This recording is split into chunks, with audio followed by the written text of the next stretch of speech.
Hey everyone, welcome to Front Page Bets. Mike Szvetitz, Gerry Ahern here, and it's the week after the Masters as we look back and look ahead to a golf season. Gerry, I think that's going to be one for the ages. I mean, let's kind of break this down a little bit, and we'll talk about NBA playoffs. We'll talk about Major League Baseball starting, NFL, the draft is coming up, but focusing in on the Masters because as we talked about last week, this is just for us, for our money, the best tournament in golf and really kind of, I think for me, just one of the best tournaments in all sports, looking back at it. But what a crazy, impressive, historic performance by a couple golfers, at Augusta National. Obviously, Tiger makes his return. Scotty Scheffler wins.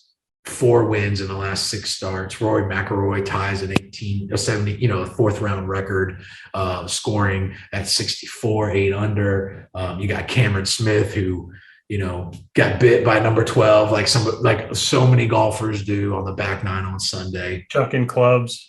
That course will do it to you. Like, it's golf, right? But any course will do it to me. Especially, yeah, exactly. When you look back at this Masters, so many stories, so many historic moments. What stands out for you, just right off the top of your head, about the 86 playing on the Masters this past weekend? Well, man, I think he hit a lot of it. Tiger even being there and being under par on day one was pretty amazing. Some of the shots he hit, if he could have dropped a few more putts, it would have been even more amazing. Rory, the final round 64, finishing second, just out of the money for, the career Grand Slam. Kind of, unfortunate that he didn't have some better rounds earlier in the week and made that a little bit more exciting. But, the chip in from 18 was classic. And then Morikawa does the same thing right after him. So that was pretty memorable. And then you got to give it to Scheffler. I mean, the guy is as dominant as anybody in golf. Calm, cool, and collected. Blew it a little bit. Blew up on 18. That had to be on Saturday. Yeah, quite nerve wracking. But still, I mean, just the guy is just on such a roll, and continued it at the toughest venue in golf and with the most pressure in golf, and it was exciting. It was interesting that things came back a little bit on Sunday, so it wasn't a complete blowout. So like that helped probably the viewership a little bit. Right. Tiger was obviously well out of the money by then, but Rory in particular on Sunday, I think was a huge story, subplot anyway. Yeah, and that his best finish at the Masters in second. You look back, what was it, 10 years ago when he had a 4-shot lead going to the back 9 on Sunday and hit one on 10 to houses that nobody even knew were there. It was one of those things. It's just the for Rory to get back and even be in the conversation, with the best round on Sunday, I think it's got to make him feel a little bit more confident going in as he looks for that career Grand Slam. The Masters has just been, the one he can't get. And it was great to see him chip in. It was, throwing his, not know what to do, throwing his club, in celebration. And, kind of a little Jordan Spieth there. Yeah. And then, you mentioned Morikawa following that up. What a great scene at 18, as it always is. How would you have liked to have been there, around the 18th green for those 2 shots? I mean, people were going nuts. It was crazy. Ross Dellinger, for Sports Illustrated, Delly was out there, is tweeting about it, talking about just what an incredible scene that was. And that wasn't even the final group. That was 4 or 5 groups before, or 6 groups before, the leaders even came through. So what a great day.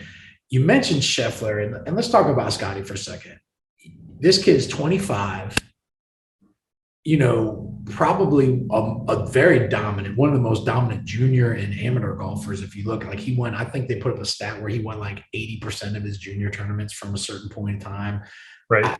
Just an incredible junior golfer, amateur golfer, comes up, and now the Waste Management Open on Super Bowl Sunday gets his first win ever, and probably one of the loudest and most, they talk about the most exciting and loudest hole in golf, this was at 16 there at the Waste Management, wins that, then goes on and wins 2 more tournaments to have 3 coming into the Masters, and just, 54-hole leader, wins, again, like you mentioned, the hiccup, 18 on Saturday when he hits it into the trees and has to take a an unplayable, then hits an amazing shot and scrambles home. Yep. Then on Sunday, three jacks from 5 feet or whatever it was. But other than that, his recoveries, the chip in for birdie on 3 after he's behind the scoreboard, gets a little help with the relief there. That was a chance that Cam Smith could have maybe even capitalized, because at that point, Scotty was, couldn't find his drive, was out, missing fairways. But his recovery, his hands around the green, his short game, I know there's been golfers on tear. Jason Day in 2015, had a similar run. We've seen, Tiger Woods win, the Tiger Slam, 4 majors in a row. Where's this rank for Scotty? I mean, again, 25, young on the tour. Can he sustain it? And what does it mean for his future? We're going to find out, right? I mean, I think it's a little bit early to start putting in historical context at this point, but certainly, you can't ignore the numbers. Like you said, 4 events won, including in high pressure, 2 really different kinds of high pressure situations: the alcohol fueled race management Phoenix Open versus the demure Amen Corner, Augusta National Golf Club audience. So he's got a lot to prove still, but he's certainly playing as well as anybody. And it's going to be interesting to see the rest of the year if he's able to sustain it, particularly at the next major. Yeah, and then he also the match play, in the World Golf Championships, where he comes out of that and plays really well. You get this guy one-on-one, and he's playing, you're playing match play. There's some demoralizing shots as a competitor, and we saw that and it wasn't so much with Cam Smith as it was Scotty playing well. I think, Smith had his chances and just couldn't capitalize. And then you go on 12, you shorten it on 12 and, triple on 12, and then, kind of got it back a little bit, but after that point, it was just too late. And I think, you talk about Jordan Spieth, he had his issues at 12 a couple of years ago, Rory, there's just something about that 12th hole that on a Sunday can make or break you. And we talked about that last week as well. Let's talk real quick. Let's talk about Tiger Woods' return. We mentioned it earlier, 1 under after the first round, in the mix.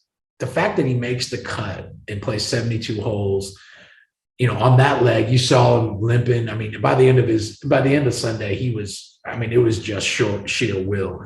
And I said it last week, and I think, this even proved it even more, that I don't know if there's a more mentally tough golfer out there, and not necessarily, on the golf course, in the shots. Tiger physically, his swing might be off and he might be missing shots, but mentally, there's nobody sharper, there's nobody more tough. And to will himself to play those 18 holes on Sunday, knowing he's out, still grinding.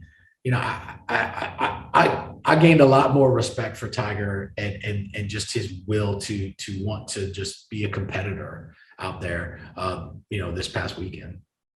Yeah, well, and I think it's in historical context too. Like the true greats are cut from the same cloth, whether it's Jack Nicklaus or Arnold Palmer or Bobby Jones. Those guys were all mentally tough, right? And they also had some physical challenges at some point too that they overcame. Tiger's a special athlete, and he proved it once again.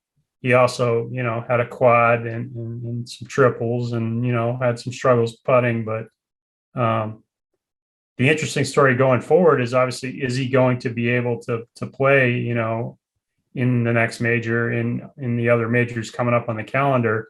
Yeah. I know he said he's confident about the Open Championship, which is real interesting given the terrain there. But it's going to be interesting to watch.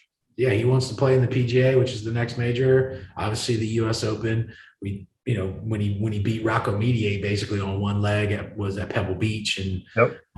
So we know he can. We know he's got the mental toughness, the physical toughness. Will his game be there? I haven't seen Tiger Woods miss that many putts ever. He just could, if he can get that flat stick working. I think he can be in. Well, and it's Augusta National too. To be fair, like you can be too fine, and no matter how well you're putting, it can come unglued, as Scotty Scheffler found out too. So I wouldn't make too much of that. I think he's not, had the reps that he would normally have in advance of that tournament, bum leg or not. And, as he gets a little bit more training time and a little bit more of his game down, look out. Yeah. Yeah. I mean, still Tiger Woods, right? Still Tiger Woods. This week, we've got some other things transitioning. Baseball's a week old now. Opening day was last Thursday. Baseball, it's great to have baseball back. And, we've got stuff here at FrontPageBets. We still got, looking forward to the pennant and some of the future stuff. Oh, by the way, I was reminded, Gerry, that your pick to win the Masters, Scotty Scheffler, well done, sir. Well done. We had plus 1,200 too when we made our picks on Monday. Finally got one right. Blind squirrel finds nut. No, I mean, I felt good about that pick. I felt real good after round 2 when my top 5 pick DJ and my top 10 pick Cantlay were right on the cusp too. That kind of blew up a little bit going down to the finish, but Scheffler at plus 1,200 stuck out to me like a sore thumb. I was like, man, this has got to be the way we go. So we did, and yay, we won. Yeah, that would have been the bet. And when we talk about futures bets and things like that, looking ahead, and we've got stories on frontpagebets.com right now, looking at the NFL season. The draft is at the end of the month. AFC and the NFC, a lot of offseason moves really kind of shook some of that. Who are the favorites? I mean, obviously you have the Bills in the AFC, Tom Brady unretiring, coming back. The Bucks are, in the NFC, kind of looking that way as a lot of folks are coming back to the Buccaneers now that Brady's back, other than Bruce Arians, who announced his retirement. But I think, when you look ahead to the NFL, when you look ahead, even though baseball season is going on right now, into the AL and NL races, a lot can happen, but it's good to kind of have some, I guess, foundational information as we talk about sports betting, as we talk about, looking at some of these teams and what they've done in their pedigrees, in baseball with the Astros and the Braves, the Blue Jays. And I know I'm jumping back and forth between divisions here, but there's a lot right there, the cream at the top. And I think baseball is a game just like football where, there's parity, but you're always going to have, I think, your teams that are just that one or two notches better. They're always going to be up there at the end of the season. And I think that's what we're looking at as we talk about futures in baseball and in the NFL. I agree. I mean, don't forget the Dodgers too. I mean, super team. I mean, the Astros are a super team. Right. The question is, as it always is in baseball, whose pitching staff holds up, and doesn't break down, particularly in the back end. So that's kind of the way you look at baseball.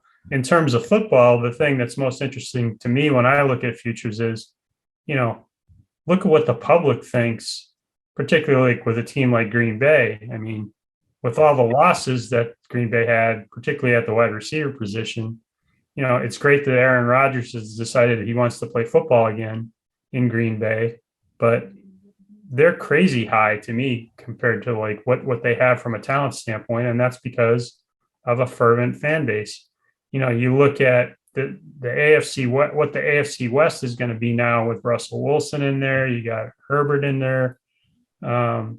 That's going to be like the hardest division to handicap, I would think, by far, because it's also the best division. And there are a lot of teams with a lot of weapons versus like an NFC North where you've got the land of misfit toys with the Lions and the Vikings and the Bears. And it's like other than the pack, you don't really have anybody who's out there screaming at you to bet on. But, football futures, I think, are so pegged more heavily because of the volume of betting to what the public is doing. And I would really encourage, people who are thinking about making a wager to look at that as they're looking at other factors. Yeah, and that's good. That's a good point. You talk about some of these divisions who just, it's what team trips less, right? Like the NFC East, you look at everybody hops on the quarterback situation. And even in discussing it, I brought up a lot of quarterbacks, but, what's your O-line like, and what's your running game like? What's your secondary like? Again, I've spent a lot of time around the Detroit Lions, unfortunately for me. And like the answer to all those questions is pretty bad, other than they finally addressed the offensive line. And that's going to make a big difference. They could actually potentially be a above 500 playoff team this year because of the improvements that they've made up front. Now they need a whole hell of a lot of other improvements that they've got to make too. But I mean, that's the way that you see the progression of an NFL team going from poor to at least contention, by step, and it starts up front. Yeah, it sure does. But also, and defensively too, you could have the best quarterback in offense, but if you can't stop anybody, now you win games 45-40. Like we've seen, some of these teams having to do because they can't stop anybody. But, we break down the AFC and the NFC at Front Page Bets. Quickly, the NBA, the play-in tournament starts tonight. Play-in tournament, baby. Yeah, so you got play-in tournament to get to the playoffs. This is the time of the year where now college basketball's done, golf, you're in between majors, and now you've got the NBA and the NHL really getting into their postseasons, and it feels like sometimes in some of these sports, the postseason is longer than the regular season. They just keep playing and playing and playing. But basketball, you sound bitter about that. I'm just, it's great because you always have something on, but it's kind of like, oh my gosh, like, are they still playing? Well, let me pour a little sunshine into your life with the NBA playoffs, because I think if nothing else, you've got a very interesting Eastern Conference playoffs to look at. You got 4 teams at the top in the Heat, the Celtics, defending champ Bucks, and the Sixers, all with virtually the same records at the top, right? And then in your playoff game tonight, you've got Nets and Cavs. The Nets with finally Kyrie Irving back with, the COVID stuff, Durant back, fairly healthy, playing well. They could make a run and win the whole darn thing, right? So that's interesting to me. And then, you got Clippers and Timberwolves tonight too. I like the Clippers, even though Kawhi Leonard is out. But it gets a lot harder, obviously, without your best player. So Luke Kennard, Robert Covington are going to have to step up big time in that one. And tomorrow, as in Wednesday, you've got Hornets and Hawks. Love the Hawks, love Trae Young over LaMelo Ball. And then you got Spurs and Pelicans in what would probably be the game that if you want to take the Mike Szvetitz negative Nancy approach, you might want to miss. I'm going to go with the Spurs there. Dejounte Murray is the guy to watch. CJ McCollum has had a hell of a run for the Pels of late, but I don't see either of those squads going very far. And then in the West at the top, unlike the East, you got Phoenix beating the tar out of everybody.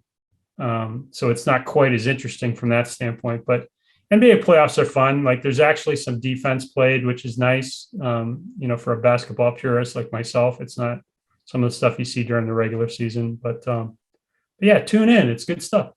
Honestly, it wasn't good stuff. I think that's the only time I've ever been called negative. I'm a ray of sunshine. The glass is always half full. I'm stunned by your negativity. Well, speaking of negative, the Lakers not making the playoffs, with LeBron, a playoffs without LeBron James is just, I never thought we'd see the day.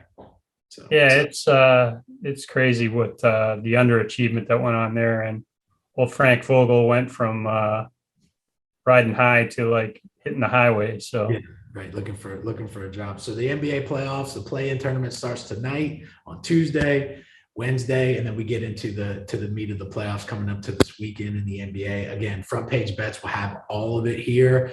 Look for again, we talked about futures betting and really some good insight from Gerry on that. We'll have breaking down as we go on golf as well. We really like our golf here, so we're gonna continue doing that. And college football spring games are being played last week, going into this weekend. So college football is kind of getting into their setting up their summer runs to get to the start of the season. So we got a lot going on here. Front Page Bet, the Kentucky Derby coming up in May. We're going to have Joe Sullivan back with us for that, really breaking down the horse racing. So we got a lot of good stuff for you here at Front Page Bets. So stay with us. Gerry, thanks as always. And, the ray of sunshine, Mike Szvetitz, we'll be back. We'll be back next week. Thanks, y'all.